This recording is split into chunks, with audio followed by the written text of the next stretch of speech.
सद्गुरु स्वामी जनार्दन बाबा रे बाबा रे बाबा रे बाबा रे हो सद्गुरु स्वामी जनार्दन बाबा रे हो बाबा रे बाबा रे बाबा रे हो सद्गुरु स्वामी जनार्दन बाबा रे बाबा रे बाबा रे बाबा रे हो सद्गुरु स्वामी जनार्दन बाबा रे हो जनार्दन बाबा हो बाबा नी तरी पतुमी सेवा जनार्दन बाबा हो बाबा नी तरी पतुमी सेवा बाबा हो बाबा नी तरी पतुमी सेवा बाबा हो बाबा तरी पतुमी सेवा नी तरी पतुमी सेवा तुम्ही आशीर्वाद मला देवा जनार्दन बाबा हो बाबा नी तरी पतुमी जनार्दन बाबा हो बाबा नी तरी पतुमी सेवा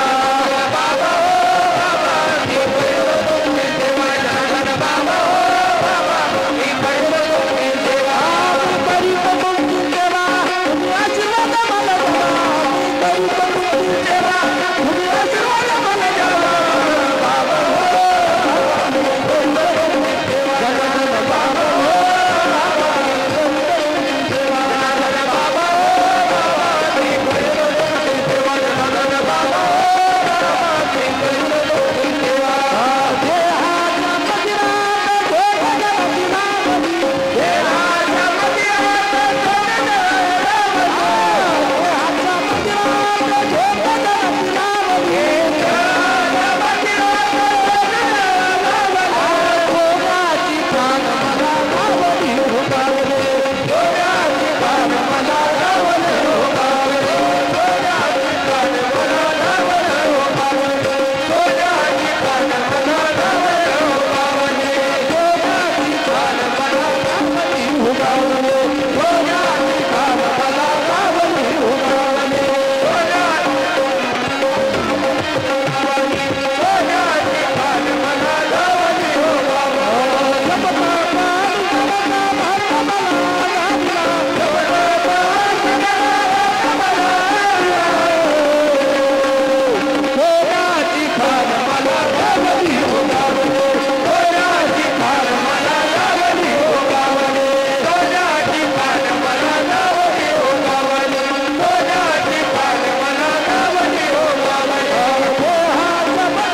गुरुर्ब्रह्मा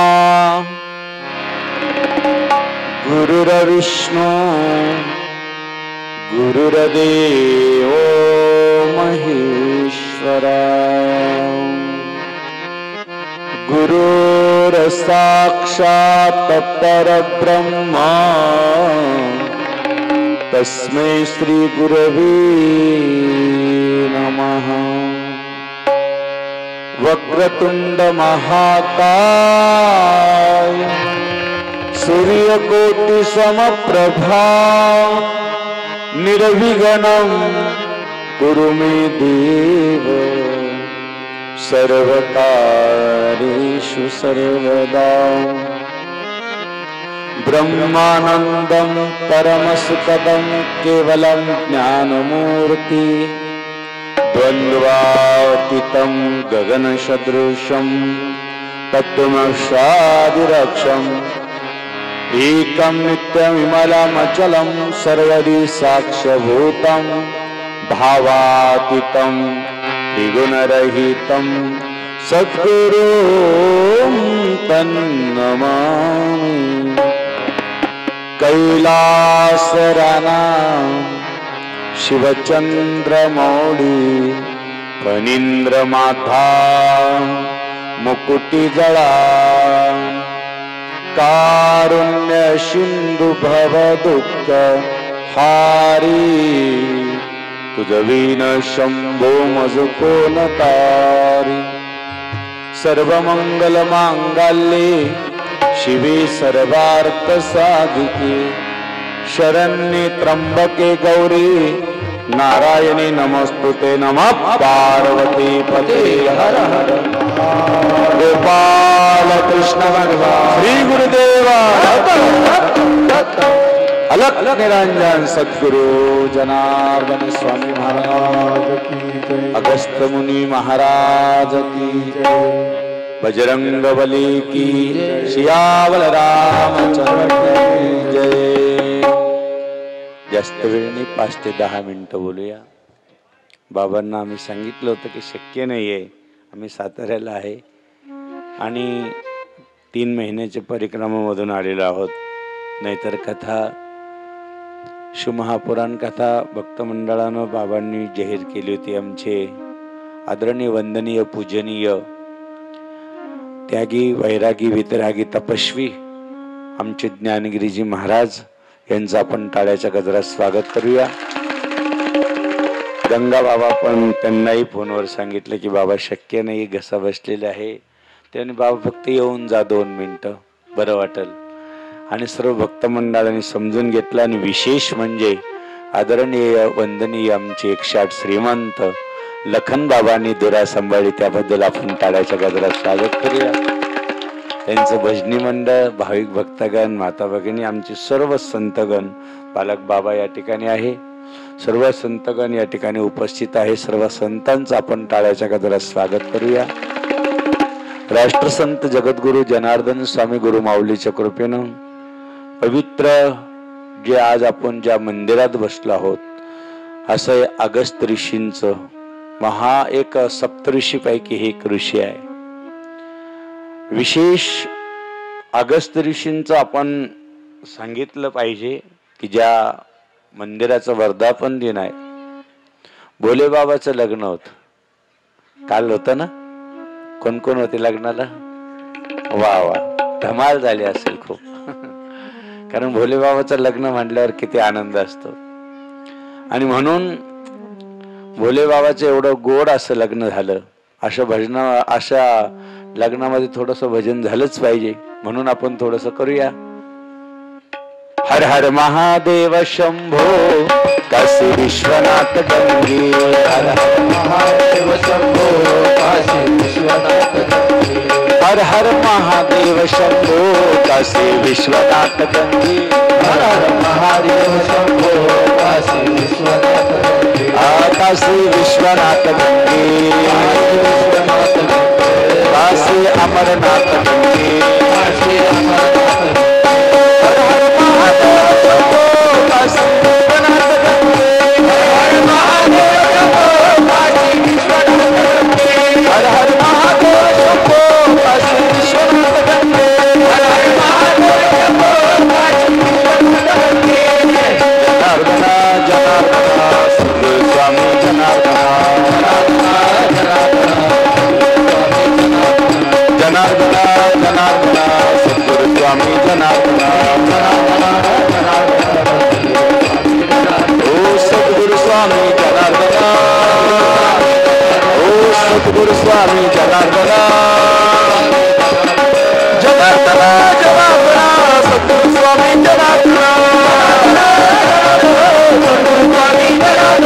जनार्दना जनार्दना सद्गुरु स्वामी जनार्दना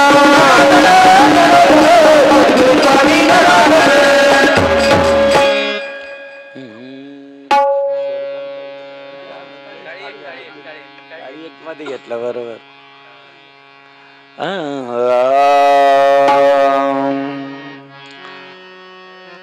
राम कृष्ण हरी जय जय राम कृष्ण हरी वर हात गोड वा सर्वांनी समर्पण एक गोड असा अगदी आनंदावाले टाळी वाजवायची आपल्याला राम कृष्ण हरी जय जय राम कृष्ण हरी राम कृष्ण हरी जय जय राम कृष्ण हरी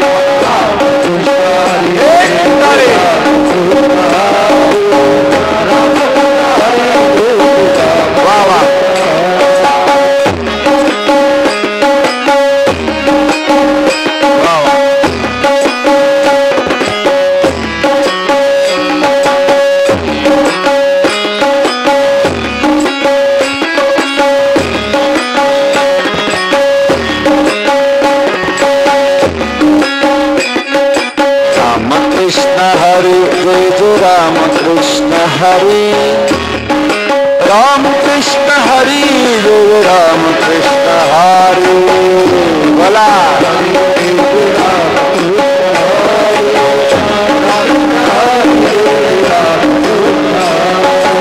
राम कृष्ण हरी जय जय राम कृष्ण हरी राम कृष्ण हरि जय जय राम कृष्ण हरि बोला कृष्ण हरि जय राम कृष्ण हरि राम कृष्ण हरि जय राम कृष्ण हरि राम राम कृष्ण हरि जय जय राम कृष्ण हरि राम कृष्ण हरि जय जय राम कृष्ण हरि बोला राम कृष्ण हरि राम कृष्ण हरि जय जय राम कृष्ण हरि ओम नमः शिवाय बोलो ओम नमः शिवाय ओम जनार्दनाय बोलो ओम जनार्दनाय ओम नमः शिवाय बोलो ओम नमः शिवाय ओम जनार्दनाय बोलो ओम नमः पार्वती पदे हर हर हर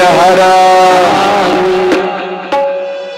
भगवान आशुतोष भगवान शंकराचं शिव महापुराण कथा आपण श्रवण करत आहात. शिव याने कल्याण, आपलं कल्याण व्हावं असं वाटत असेल तर शिव शिव अक्षर दोन जो भजे रात्रंदिन धन्य तयाचा संसार परमार्थाची तेची घर.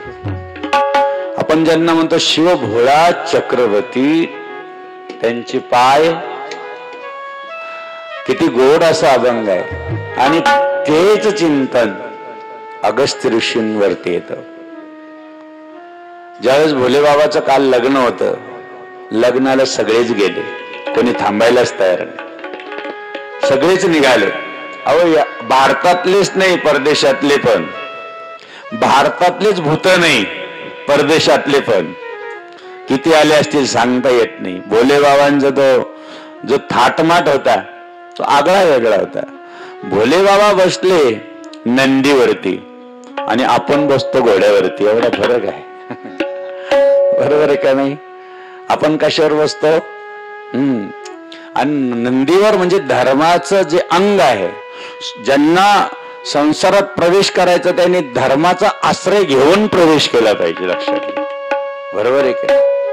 धर्म म्हणजे नंदी आहे आणि नंदीवर बसलेलं आहे. विशेष म्हणजे भोले बाबा नंदीवर बसले असते ते निघाले आणि मग मात्र भूत व्याताळ नाचतीन हर्षयुक्त सगळे भूता. हो, आपल्याला जास्त वेळ घ्यायचा नाही, 5-10 मिनिटं, कारण आम्हाला निघायचं आहे. म्हणून एवढा गोड असं चाललं.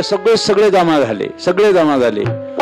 भोले बाबाने अगस्त्य ऋषीला हाक मारली. ओ अगस्त्य ऋषी, इकडे या, तुम्ही नका येऊ लग्नाला. अगस्त्य ऋषीवर बोलतोय, तुम्ही नका येऊ. अगस्त्य ऋषी झाले, सगळेच ऋषी मुनी आले, तर मला काय येऊ देत नाही, मला येऊ द्या लग्नाला. नाही, सगळेच उत्तरच्या बाजूला आल्यामुळे पृथ्वी अशी कल्ल्या गेलेली आहे. पृथ्वीचा सगळा भार एका बाजूला झालेला आहे. तुम्हाला दक्षिणेकडे जायचं आहे. भोले बाबा लग्न सोडून म्हणे, हो लग्नाला सगळे आले, मीच का नाही? जा लवकर, माझा आदेश आहे.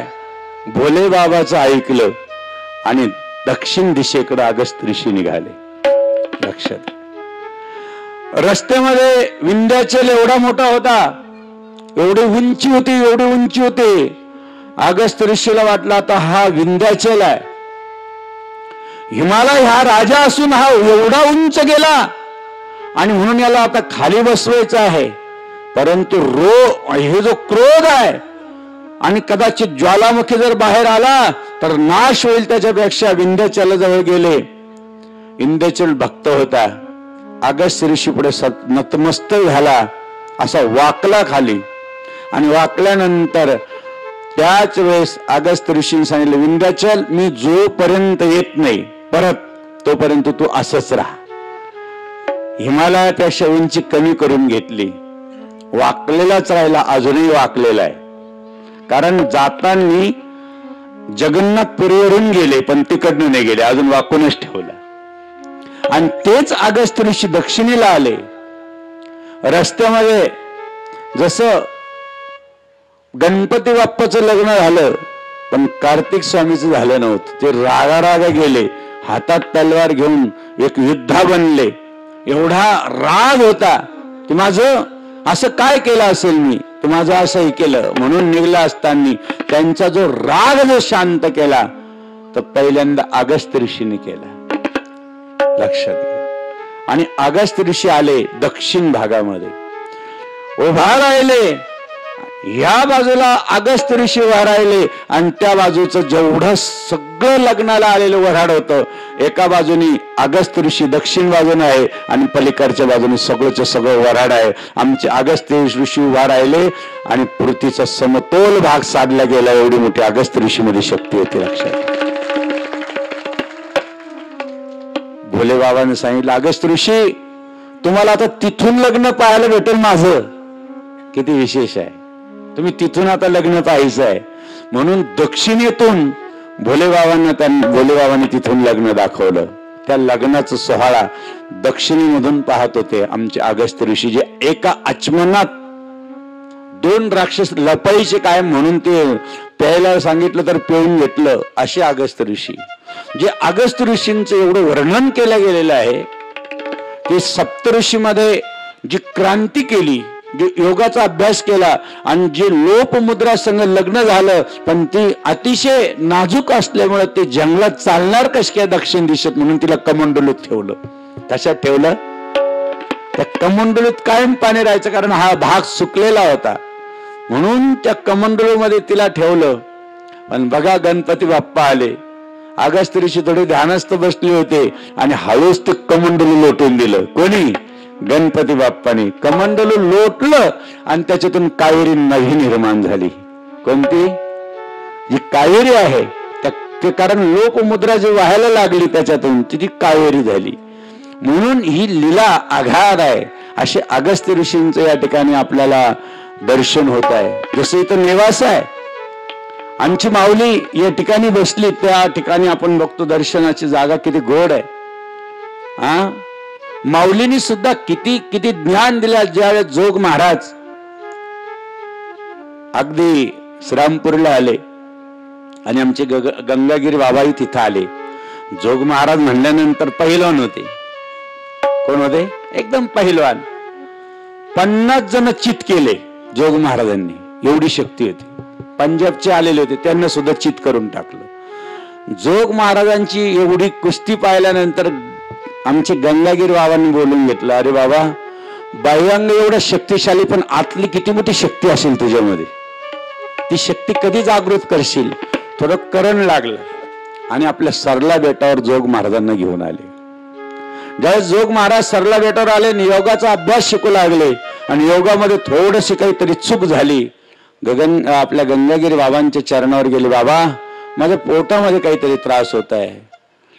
गंगागिरी बाबांनी डोळे झाकले, अरे बाबा, आयुष्य तर एकदम कमी आहे, पण आयुष्य वाढून द्यायचं असेल तर एकच स्थान आहे. कुठं जायचं आहे? माऊलीच्या त्या ठिकाणी जिथं अजान वृक्ष आहे तिथं तुम्हाला पारायण करायचं आहे आणि माऊली ज्यावेळेस आशीर्वाद देतील त्यावेळेस तुम्ही तिथून उठायचं आहे. असं पारायण केलं. म्हणतात की फक्त अजान वृक्षाचं पानं खायचे आणि फक्त पाणी तिथं प्यायचं, गंगेमध्ये जाऊन पाणी प्यायचं. तेवढ्यावर कितीतरी पारायण केले. माझी माऊली आली, हात ठेवला आणि जिथं आयुष्य संपणार होतं सांगितलं, अजून संप्रदायाचं महान कार्य तुम्हाला वाढायचं आहे. 42 वर्ष माऊलीने स्वतः आयुष्य वाढवून दिले जोग महाराजांनी. सोपी गोष्ट आहे. म्हणून माऊलीचे स्थान आहे. जसं सच्चिदानंद बाबांना उठून बसवलं तसं जोग महाराजांनी ही देणगी देऊन टाकली. काय जोग महाराजांच्या शिक्षण संस्थेमध्ये लेकराज फुलासारखे शिकले, ज्ञानवान विद्वान झाले, लाखो लोकांना आज उपदेश करू लागले. आणि म्हणून शिवमहापुराण कथा जी आहे ती काही ज्ञान आहे, ती गंगा आहे. त्या गंगेमध्ये आम्ही आता नर्मदा मैयाला गेलो परिक्रमेमध्ये, खूप आनंद आला. 3 महिने पायी चालत होतो. अक्षरशः नर्मदामयी पावलं पावली भेटते आपल्याला. प्रत्येक ठिकाणी ती आपली जशी आई आहे तशी ते विचार. पण नर्मदामयी गेलं का तपश्चर्याच करावं लागते, साधनाच करावं लागतं. काही काही लोक काय करतात, चालता चालता बोलतात आणि मोबाईल लावतात. पप्या बरं आहे का रे? पप्याची आठवण आली की नर्मदा म्हणते घरी जाय पप्याकडे, तुला नाही तुला नर्मदा परिक्रमा नाही होणार. ते घरी येतात. परंतु जे मात्र जप करतात, काळ घालावा चिंतने एकांतवासी गंगा स्नाने, बरोबर आहे का नाही? किती गोड सांगितलेलं आहे. देवाचे पूजन म्हणजे तुळशीच्या प्रदक्षिणा सुद्धा सांगितलेला आहे, नमस्कार करायला सांगितलेलं आहे, युक्त आहार. किती सुंदर असा अभंग आहे. तो अभंग तिथं पूर्णपणे लागला जातो. पाप नाहीसं होतं. नर्मदा माईचं आचमन केलं तर 300 वर्षाचं पाप नाहीसं होतं आणि नर्मदा माईमध्ये स्नान केलं तर 1000 वर्षाचं पाप नाहीसं होतं. एवढी नर्मदा माई ही नर्मदा. ओम नर्मदाय नमः, प्रात नर्मदाय नमो निशी, नमस्तुते नर्मदे. आई तुला मी नमस्कार करतो. म्हणून नुसतं नर्मदा म्हणलं तर सर्प उतरून जातो, विष उतरतं. नुसतं आमचे बालयोगी महाराज ज्यावेळेस प्रदक्षिणा करत होते आणि त्यांचा भागवत नावाचा शिष्य ज्यावेळेस त्यांना दंश झाला, सर्पदंश, परिक्रमा करत असताना, तर चाल भागवत उठ, आराम झाला, चल पुढे चालूया. पाहत तर भागवत मध्ये फेस येत होता तोंडाला. मैया काय झालंय असं? मैयाच्या किनारे गेले, तुझं महत्व किती आहे, महती किती आहे. आणि आमच्या सारख्यावर परिक्रमा करत असताना असं वेळ यावं, मी सुद्धा प्राण देईल, परंतु असं होऊ देऊ नकोस. आम्हाला काही नाही, पण तुझी महती आहे, तुझ्या महतीसाठी तू लाडू देते, कोणाला कोणाला काय लागल ते खायला देतेस. आणि आज मात्र या लेकरावर वेळ. असं पाणी घेतलं नर्मदा मैयाचं आणि फक्त एक थेंब भागवत नावाच्या त्या शिष्याच्या मुखात टाकलं. भागवत नावाचा शिष्य उठून बसला. एवढं नर्मदा मैयाची शक्ती. म्हणून बाबांनो, नर्मदा परिक्रमा आयुष्यात एकदा तरी करावी. पायी खूप. आज जसं आपण ब्रह्मगिरीची भावी ज्याला प्रदक्षिणा जरी घडे हो, तै काया कष्टे जव जव चरणी रुतती खडे, तव तव पुण्य विशेष केलीस अवघे त्याचे जडे हो, केवळ तो शिवरूपी काय त्यांच्या पाया पडे. नुसतं प्रदक्षिणा करत असताना एवढं पुण्य आहे. भगवान शंकर होय तसं नर्मदा का सब कंकर शंकर आहे. 2 वेळेस भोलेबाबांचं दर्शन झालं आणि कितीतरी वेळेस नर्मदा माईचं दर्शन झालं. आणि विशेष म्हणजे तुम्हाला सांगायला या गोष्टी सांगू नये परिक्रमातले, परंतु नर्मदा माईने 2 ते 3 वेळेस प्रत्यक्ष व्यवस्था करून दिली की वा आमचं महात्मा येतोय, एकांतात राहणार आहे, एखादी चांगली व्यवस्थेची रूम द्या, मैयानी व्यवस्था करावा. मयाचं वर्णन होऊ शकत नाही. कलियुगामध्ये जसं नुसतं तपश्चर्या करताना एक थेंब पडला तर नर्मदा निर्माण झाली. आता तुम्हाला माहिती आहे ज्यावेळेस भगवान विष्णू आणि ब्रह्मदेवांचं थोडस वाकयुद्ध झालं आणि भगवान शंकरानं एक केस उपटला, तुम्हाला माहिती आहे तिसरं नेत्र उघडलं तर तुम्हाला माहिती काल भैरव तयार केला. एक केस उपटला लग्नामध्ये आपल्या सतीच्या कार्यामध्ये तर वीरभद्र तयार केला. एक थेंब पडला तर नर्मदा मैया तयार केली. अरे बाकीचं वर्णनच काय करावा. नर्मदा मैयाचं वर्णन चालू असताना पार्वतीने सांगितलं की म्हणे बाबा काय सगळ्यालाच आनंद आनंद, माझ्या सारख्याला का बरं एवढं कायम रुद्राक्ष घालावा, त्याकडावरच बसायचं, कैलासातच बसायचं. मला वाटतं ना लक्ष्मी सारखं एखादं चांगलं गोड घर असावं, 2-4 चांगला चपला हार काहीतरी पाहिजे ना म्हणे. 2-4 कोणते तरी हार म्हणतात ना त्याला, काय आपल्याला माहित नाही, एखादा तरी. अगं पार्वती धर एक केस उपटला जातेतला आणि घे, एवढं घे, याला काय करू म्हणे. आपल्या महादेवाची किंमत कधी कधी आपल्या पार्वतीला कळत नाही. थोडा जास्त वेळ घेत नाही तुमचा, हे काय खरंय असं नाही म्हणायचं. तो महादेव आहे, कधी काय करेल सांगता येणार नाही. एक केस घेतला त्यांनी, काय जाय कुबेराकडे. अहो म्हणे कुबेर कोणामुळे बांधला, तुमच्यामुळेच बांधला ना. महाराजांनी खूप गोड सांगितलं असं चिंतन कुबेराचं. कोणामुळे बांधला, तुमच्यामुळे. अहो त्यांच्याकडे जाऊन काय, जा हा केस दे आणि त्याला सांग याच्या भारभार सोनं दे मला. सावकार तो. आईला पाहिल्यानंतर कबीरजीने साष्टांग, आई इकडे काय आलात, काही नाही, केस घे आणि याच्या बरोबर मला सोनं दे. एका बाजूने सोनं टाकायचं आणि एका साठ टाकीत राहिला सगळं सोनं संपलं. स्वतः कुबेर बसला तरी तो केस हालायला तयार नाही. आईने सांगितलं तुझं सोनं तुझं, माझं केस मला दे. तेव्हा हे केस कळाली बरं का, लक्षात, माझं मला दे, ते तिकडच फेक तुझं. म्हणजे कळायला सुद्धा वेळ लागतो. भोले बाबाचा एवढं कळायला वेळ लागतं तर बाकी काय. अशी जटा पडली, तुम्हाला माहिती ती जटेत किती दिवस फिरत होती का, तुम्हाला माहिती. हे सगळं कुठून निर्माण झाली, गौतम ऋषीने जी निर्माण केली आणि खाली यायला लागली ती जे स्पीडनी गेली. भगवंतानी फक्त अशी जटा केली, ती जटात अटकली तर काही वर्ष जटेत होती. परत तपश्चर्या करावं लागली, बाबा सोडा तिला खाली. आपटली तेव्हा ती खाली आली परत. एवढं सोपं आहे का. भोले बाबाच्या जटात किती दिवस फिरत होती, म्हणून त्यांच्या जटेतून आहे, भगवान विष्णूच्या अंगठ्यातून आहे आणि ब्रह्मदेवाच्या कमंडलूतून आहे. ज्यावेळेस आपण पाय गंगेमध्ये जर गेलं तर नर्मदा मायामध्ये असे पाय असे टाकायचे नाही, लात लागण्याचं पाप लागतं. गंगा मैयामध्ये गुळणा टाकायचा नाही, असं तोंड धुवायचं नाही. तोंड धुवायचं असेल तिथून पाणी घ्यायचं, बाहेर यायचं. गंगा मैयामध्ये नर्मदा मैयामध्ये पोहतात काही लोक, अजिबात नाही, कपडे धुवायचे नाही, हे पवित्र तर ठेवावंच लागतं. पाय चालायचं असेल तर सरकत चालायला लागतं. कारण का, किती महत्व सांगितलेलं आहे. म्हणून आपण पाय ठेवतो त्यावेळेस ते आपल्या अंगठ्यामध्ये येते. ज्यावेळेस आपण डुबकी मारतो त्यावेळेस ते आपल्या जटेत येते आणि ज्यावेळेस आपण निघतो आपल्या तांब्यात भरून घेतो त्यावेळेस ते आपल्या कमंडलूत येते.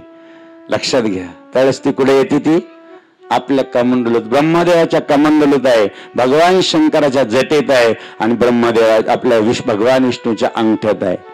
म्हणून अशी रूप देणारी ती गंगा आपण वाची म्हणता, गंगा गंगा सकळ पापे जाती. गंगा जशी आपली गंगा पवित्र आहे तशी नर्मदा मैया आहे. अशा या पवित्र पावन शिवमहापुराण कथेमध्ये नुसतं आपल्याला वाटलं आपण खूप दरिद्री आहोत, आपल्याकडे पैसाच पुरत नाही, आपल्याकडे खूप संकट आहे, लेकराचे लग्न होत नाही, घरामध्ये शांती नाही, तर 108 मूग आणायचे, धुवायचे आणि ते दुसऱ्या दिवशी भगवान शंकराच्या पिंडीवर व्हायचे. उद्या प्रदोष आहे, असे 1,00,000 मूग व्हायचे. किती व्हायचे आहे, किती, 1,00,000, पण दररोज 108 व्हायचे. किती व्हायचे, 108 दररोज होऊन बघा. काही अडचण असेल, कुठली अडचण असेल तर तुमची ती पूर्ण झाल्याशिवाय कोणताही संकल्प करायचा असेल आणि तो पूर्ण व्हावा असं वाटत असेल तर ही उपाय भगवान शंकराच्या पिंडीवर करून बघा. गुरुवारच्या दिवशी किंवा शुक्रवारच्या दिवशी भगवान शंकराला 6 ते 7 रसाचा अभिषेक करून बघा.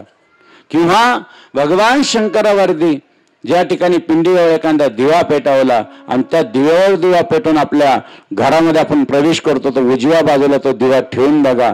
घरात कुठल्याही प्रकारचं अरिष्ट आणि दुःख आणि दारिद्र्य तो येऊ देणार नाही. कायम घरामध्ये सुख आणि समृद्धी देणारा महान महादेव आशुतोष भगवान बोले बाबा आपल्यावर कृपा केल्याशिवाय राहणार नाही. म्हणून अगदी खूप सुंदर चिंतन केलेलं आहे की एक शर्ट फाडतो, काहीतरी चोर खायला मिळेल म्हणून पाहतो तर शर्ट चोर फाडताय आणि देवा पुढे प्रकाश करतो. माझा भोले बाबा प्रकट होतो. वा, तुम्हाला कमीत कमी देऊन दिवा नाही लावला. देवा मला भूक लागली म्हणून मी चोर आहे, काहीतरी पाहतो म्हणून पेटवलं. त्यांनी सांगितलं कसं काय ना पेटवलं, पण ज्यांनी माझ्या पुढे पडता प्रकाश ज्योतीचा फाटा तुटेल कर्माचा, हीच भोले बाबाची वाचा आहे. बाबा नुसतं दिवा लावला तर तुमचं कर्माचं जे काही आहे सगळं सगळं दूर करून टाकतो. म्हणून बाबांनो भगवान शंकराला ज्योत लावली पाहिजे. भगवान शंकराला एक लोटा पाणी टाकलं पाहिजे. भगवान शंकरावरती कण्हेरचं फुल का व्हावं, भगवान शंकर अनेक प्रकारचं सांगितलेलं आहे. आपल्याला एवढा वेळ नाही. भगवंताच्या कृपेने 9 वाजता या ठिकाणी महाप्रसाद असतो. म्हणून जास्त वेळ न घेता तुम्ही या ठिकाणी एवढा वेळ थांबलात त्याबद्दल धन्यवाद. आमची ज्ञानमाऊली एवढी त्यागी आहे. कुठं राहते? आगशी डोंगरावर. जसं अगस्त्य ऋषीला पाठवलं होतं की जा दक्षिण दिशेत, हे सुद्धा तिकडे राहतात उत्तरेला आले दक्षिण दिशेला मंदिर करायला. म्हणजे तेच अवतार आहे. ते लय त्यागी आहे. आम्हाला खूप कौतुक वाटतं आणि एकदम निरागस आहे, निष्काम आहे, कुठल्याही प्रकारचा लवलेश नाही. आपल्या आपल्या याच्यात राहतात. आम्हाला नर्मदा परिक्रमाला भेटायला आले होते. म्हणलं माऊली आमच्या संग एवढे नका चालू, तुम्ही थकून जाल. नाही म्हणे मी डोंगर चढतो बाबाजी दररोज. नाही म्हणलं ते चढणं वेगळे पण हे चालणं वेगळंच आहे. माऊली तिथं पण भेटायला आले. परिक्रमामध्ये खूप वेळ आमच्या संग चालले, जवळजवळ 20-25 किलोमीटर चालले. आम्ही एका दिवसात कमीत कमी 45-50 किलोमीटर चालत होतो, जास्त नव्हतं चालत. एका दिवसात 45 चालायचं. माऊलीला म्हणलं दुपारून आले म्हणून 20 चालायला भेटलं, नाही तर सकाळी आले असते तर 35 चालावं लागलं असतं. म्हणजे माऊलीची एवढी परिक्रमामध्ये आमची भेट. अनेक संत आमचे बालक बाबा पण आले होते. सर्व संत येऊन भेटायचे. ते म्हणजे बाबा तुम्ही एवढे कसे काय चालवतात? मैया चालवून घेते. म्हणलं नाही तर गाडीत बसलो की एशीवर बोट जातं, पण ही आता मैयाची एशी म्हणलं इथं काय ते. आणि खूप अनुभव आले. खूप पाहण्यासारखं आहे. मैयाची परिक्रमा करताना मैयाचं पाणी जरी आपल्या मुखात गेलं तरी हजारो रोग नाश होतात. आणि मैयाचा काही कल्प पाणी घरात ठेवलं, नुसतं असं घरामध्ये पाणी जर शिरकाडा मारलं तर आपलं घराची शुद्धी होते. आपल्या घरात अनेक प्रकारचं दोष निघून जाण्याची शक्ती निश्चित मैयाच्या पाण्यामध्ये आहे. आणि अति घरात पूजन केल्या असताना त्याला गंगोदक म्हणतात. त्याचंही चिंतन या ठिकाणी केलं जातं.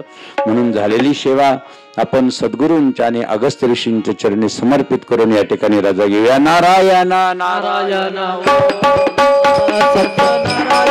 नारायण नारायण नारायण सत्यनारायण नारायण सत्यनारायण नारायण. ओम जय सद्गुरुदेवा पार्वती पती हर हर गोपाल कृष्ण श्री गुरुदेव दत्त सद्गुरु ऋषि महाराज की सब संतन की सनातन धर्म की संकट मोचन हनुमान की सिया बलरामचंद्र की धर्म की धर्म का विश्व का हो माता की जय. चला आरतीचे यजमान चला. जय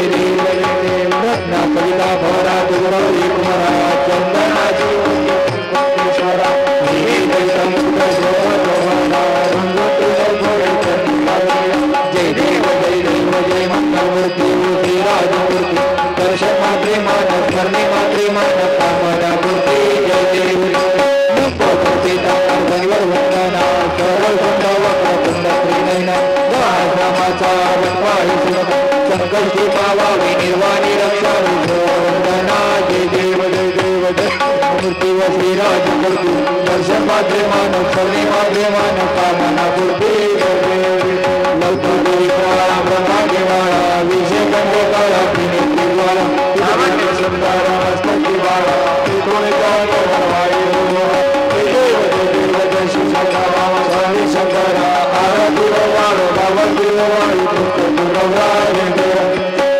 गौरा भोला नैनी विशाला अर्धांगी पार्वती शिवनाथ बाला गुरुदेव शिवराना श्रीकंठनीला ऐसा शंकर शोभा होना वेलाला देव देव जय शंकरा स्वामी शंकरा आरती वाळो भगवती वाळू गौरा देव तत्व सागर मंथन केली ज्ञानादी औकिका तो असर कोणा भाषा केली निगम नामा प्रसिद्ध झाली देव देव स्वामी शंकरा आरती भगवती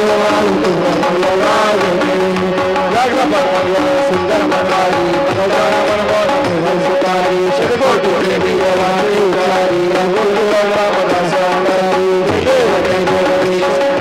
स्वामी शंकरा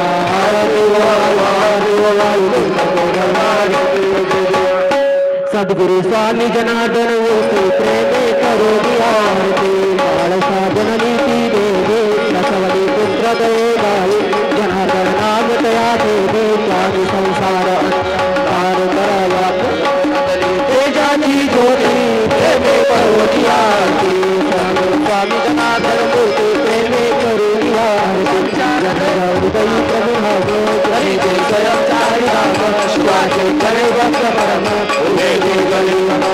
गले होय परम गले परिना चिंता बैठे प्रेमे करो आरती सद्गुरु स्वामी जनार्दन मूर्ति प्रेमे करो आरती परमे भक्त शाला भक्तिका पुनर्वाला उदय शंकर शोभना ज्ञान रस उपदेश राम शोभो शांतरी वनरे जागो प्रेमे करो आरती सद्गुरु स्वामी जनार्दन मूर्ति प्रेमे करो आरती मांदिले शिवालये कीर्तिका भक्तीचे घडवीचे कृतिका भयांच्या हृदये रूपा मौनडी स्वामी जनार्दन प्रेम बोलिले नाम प्रेमे करो आरती सद्गुरु स्वामी जनार्दन मूर्ति प्रेमे करो आरती राजा अगस्ती बाबा अगस्ती बाबा आरती महाराजा योगी सकल जनाचा आरती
म्हातारी आपले स्वतःचे अन्नदाते सुधीर भाऊ जायगुडे सकाळचा नाश्ता आणि श्री गोकुळ जायगुडे व दत्तू शिरसाट बाबाजी